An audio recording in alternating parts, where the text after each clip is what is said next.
dalka Jarmalkana waxa lagu qabtay xaflad lagu taageerayo midowga isbahaysiga ee xisbiyada mucaaradka ee Soomaaliland. magaalada Darmstadt ee dalka Jarmalka ayaa waxa lagu qabtay munaasabad lagu taageerayo isbahaysiga xisbiyada mucaaradka ee Soomaaliland ee waddan iyo wicid waxaana kulankaasi ka soo qayb galay gudoomiyaasha labada xisbi ee wicid iyo waddani ee dalkani Jarmalka mas'uuliyiin marti sharaf iyo sidoo kale taageerayaasha labada xisbi mas'uuliyiintii halkaasi ka hadashay ayaa dhammaantood taageero iyo bogaadinba u muujiyay isbahaysiga labada xisbi hanashada shirgudoonka golaha wakiilada ee Soomaaliland iyo sidoo kale maayirada kala duwan ee dalka isugu yimi ee lagu taageerayo labada xisbi mucaarad si tagoodii ay isu tageen waanu hambalyeynaa waanu soo dhaweynaynaa guushina halka ay ka sii balaadhamina ka socotaa waanu jecelahay abka Soomaaliland waajibkoodii waa guteen oo waa codeeyeen maanta waxay hawshu taagan tahay oo ay fadhidaan waxa weeye rag la doortay kulli wax badan baa ragga laga filayaa waxaan kula dardaarmayaa haday noqoto xildhibaanada oo soo baxay gobol kasta iyo degmo kasta inay ka soo baxaan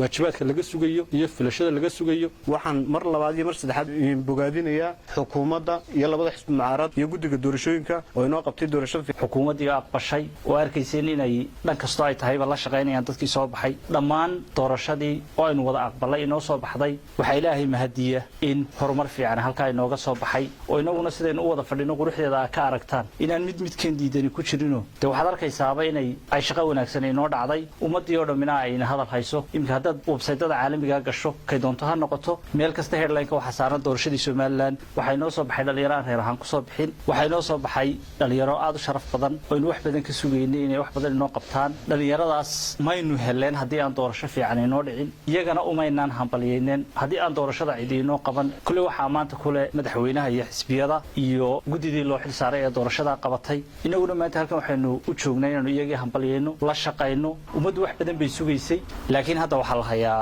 talaabadii horumarkii Soomaaliland wada shaqeynta xisbiyada maanta arkaysan inuu fadhino inay wada shaqeynayaan meel fiican baynu maraynaa inuu wada shaqeyno halka laga sii wado labada gudoomiye ee labada xisbi qaran ucudiyo wadani maxamed iyo cabdisalaam aad iyo aad baan idin soo dhaweynaynaa halkan kulay simaadkeenan wuxuu u daaran yahay inuu hambalyeeyno midowga doorashada wadankeena ka dhacday iyo midowga labada xisbi sameeyeen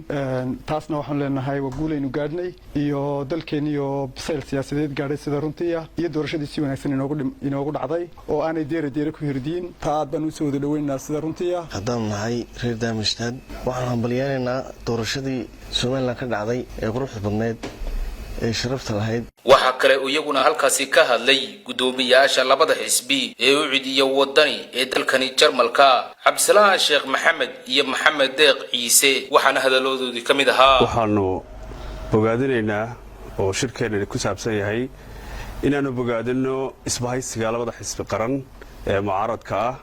shirgudoonka ay sameeyeen ee shirgudoonka baarlamaanka oo aqlabiyad fadhiisiyeen iyo hoggaanka iman doona Cabdirasaaq Khaliif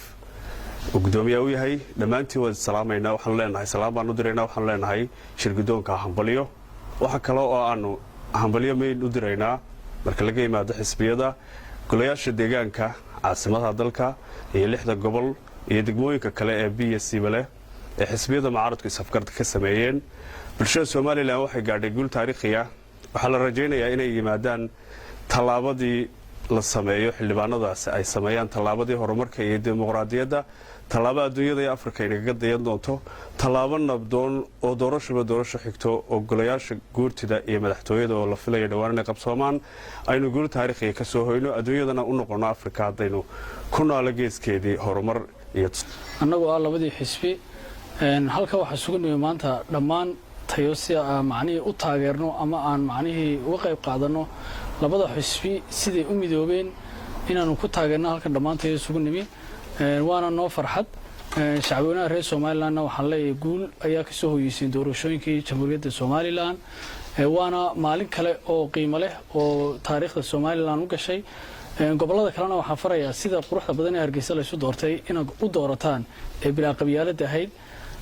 كل أننا قبل كيو إن كل شيء دوين دونا هدي Stuttgart هاي هدي ما هم تايبا وأنا كوا أمانة سيدا قرحة بدن يعني كل دويسين حفلة دين قيمها لأن نجوم مستين أنه الله بدي حسبي إن شاء الله تعالى وين وضع شغين دونا هدي ويلا مذكر MMTV جرمالكا weli daawadayaal halka nagala socotaan waa shaashada telefishinka MMTV xaruntiisa dhexe ee magaalada Hargeysa wararka kale ilaa haatanna soo gaadhayana daawadayaal waxaa ka mid ah maxkamadda gobolka saaxil waxay ansixisay maantay taariikhdu tahay 14 bishii 6 2021 go'aanka natiijada hordhaca ah ee doorashooyinka golaha deegaanka degmada Berbera ee ka soo baxay komishinka doorashooyinka degmada